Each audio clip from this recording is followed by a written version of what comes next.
E como que foi essa decisão de vir de Feijó para Rio Branco? Quando que foi isso? Começou essa decisão por causa que ela adoeceu. Ela já foi muito doente, que nem eu falei, que eu vim pra cá com ela, quando ela era bebê, pegou pneumonia aguda e veio pra cá, e tem os pulmão fracos, aí ela tem muita anemia forte. E ela tava com começo de câncer, ela tava com começo de leucemia no sangue.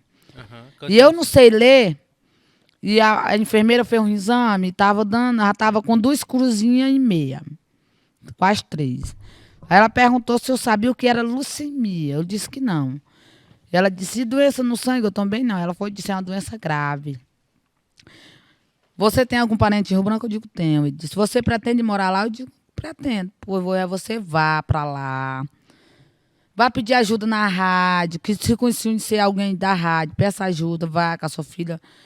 Sua filha não está bem. O sangue dela está todo virando água. É uma doença. Ela não está bem. E ela já começou que desmaiar. E eu, muitas vezes, eu ia 2, 3 vezes no hospital com ela, tendo concussão de febre.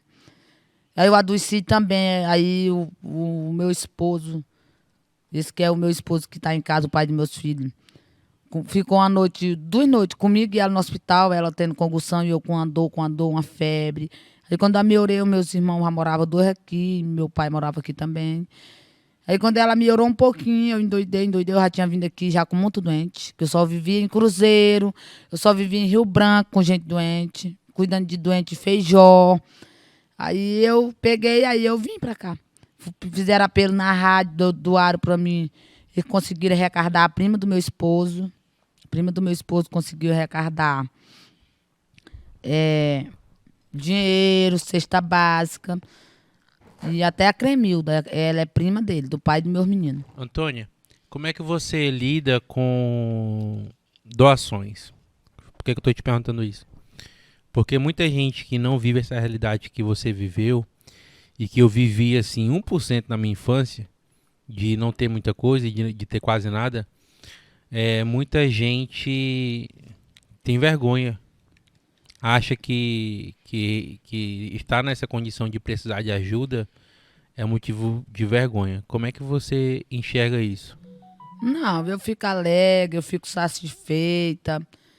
Às vezes eu fico pensativa assim, porque se eu tivesse um emprego bom, e um saber, nem que seja um emprego como zeladeira, em Araújo, Grande, essas coisas, que eu já trabalhei de carteira assinada, eu não estava recebendo essa doação, mas eu fico satisfeita, eu fico alegre, qualquer coisa que me der, até um bombom. Se disser pegue para você, eu fico feliz.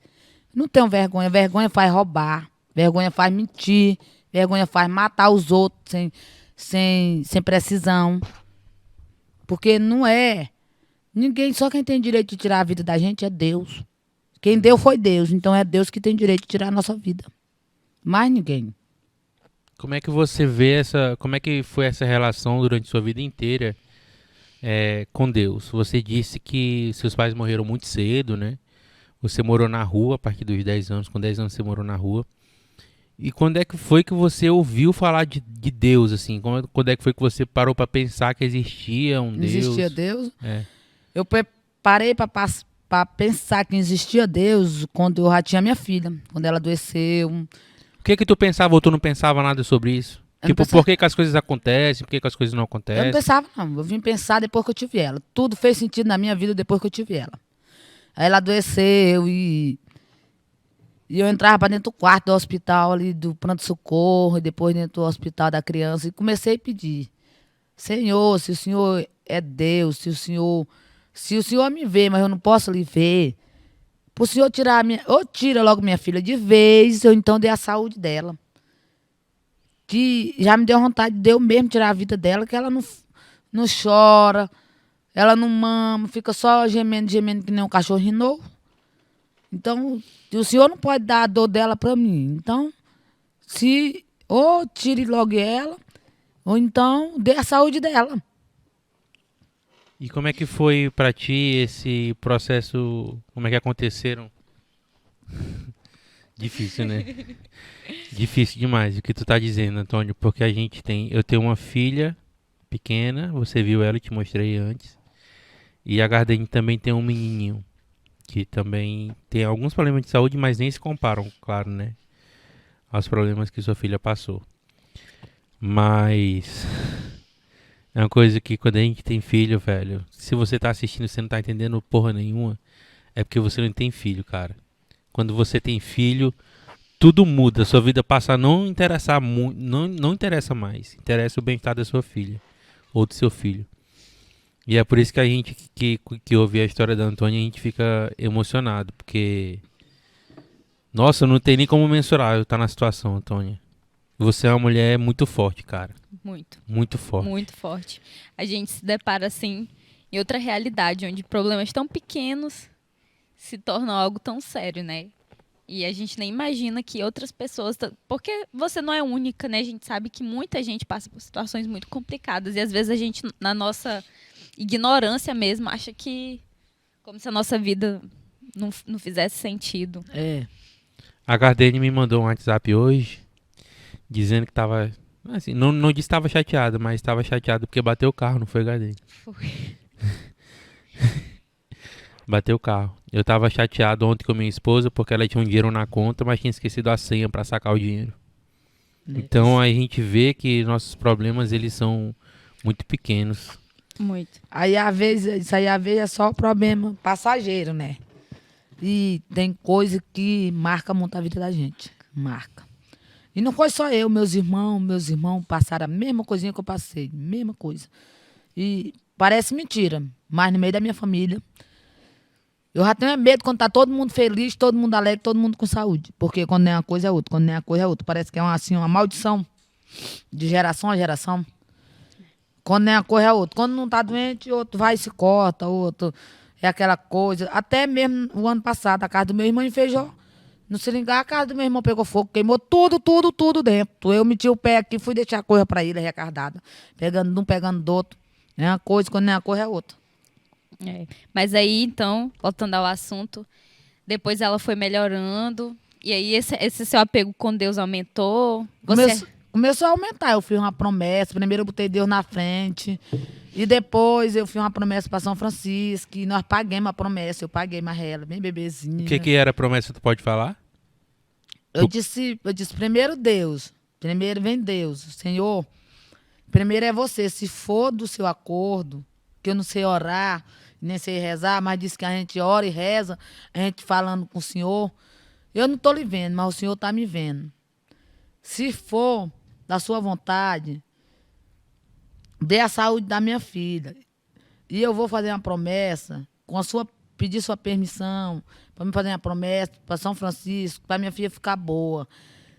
Aí eu fiz a promessa para São Francisco, se a minha filha ficasse boa e ela ficasse boa, ela ia para os pés de São Francisco, lá em Tarauacá, com a batinazinha, deixar lá nos pés de São Francisco, e 2 metros de fita, uma fita verde e outra vermelha, e 2 pacotes de vela. E eu ia sem jantar, eu ia sair de Feijó, eu ia sem comer, ia pagar a promessa, depois que eu saísse da igreja, que eu pagasse a promessa, que eu andasse a profissão todinha, depois que eu chegasse em casa, que eu ia comer. E assim eu fiz. Com ela chorando nos meus braços, eu fiz isso. Como é que tu se sentiu cumprindo a promessa? Feliz, porque eu tava naquela hora que eu tava pagando a promessa, eu tava chorando. Eu chorava porque minha filha estava com saúde, minha filha estava boa, mas eu chorava porque eu estava vencendo uma batalha. E eu chorava porque eu estava conseguindo. Isso mesmo. Tem preço não, né, Antônia? Tem não.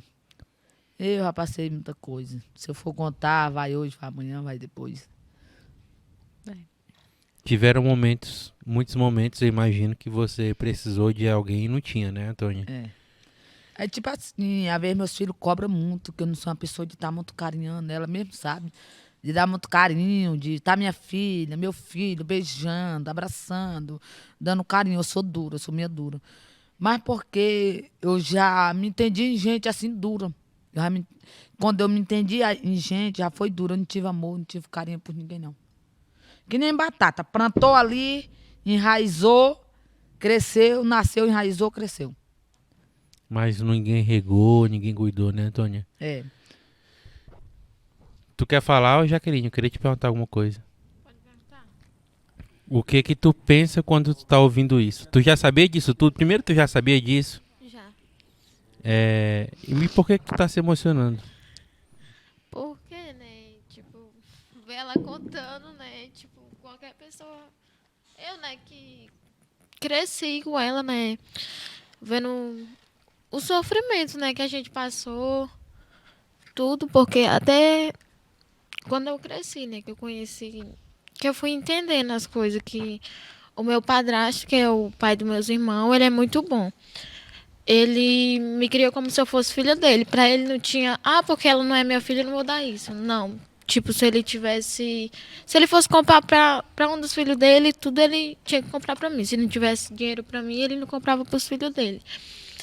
A mãe dele não. A mãe dele nunca gostava de mim, né? Porque ele falava que ele não era.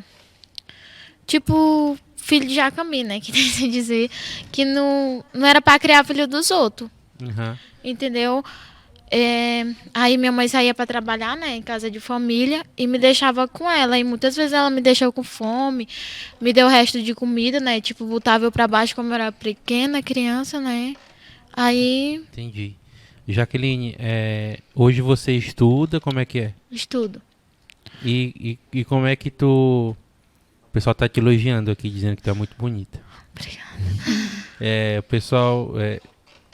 Pessoal, é porque é tão forte que eu fico até sem meio palavras, Eu assim. também fico até sem saber o que... Sem saber, porque tudo que a gente falar é besteira perto do que a Acho que esse é Antônia o nosso viveu. maior desafio, essa entrevista, de É. verdade, porque mexe muito com o emocional. E, gente, eu não tenho nem palavras pra dizer assim, quanto vocês são guerreiras mesmo.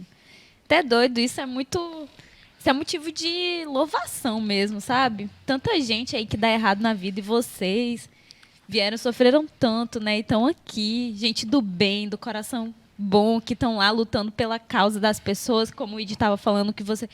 A dona Antônia abraçou a causa da alagação lá no bairro, né? Onde estavam totalmente abandonados. E ela abraçou, se assumiu presidente e foi atrás de conseguir coisas para ela e para as outras famílias também que estavam sofrendo a mesma coisa, não é isso? É.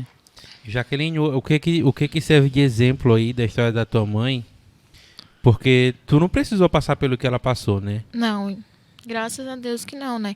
Nós não tem o luxo, mas pelo menos nós temos o que comer, nós temos uma casa, nós temos nossos pais vivos.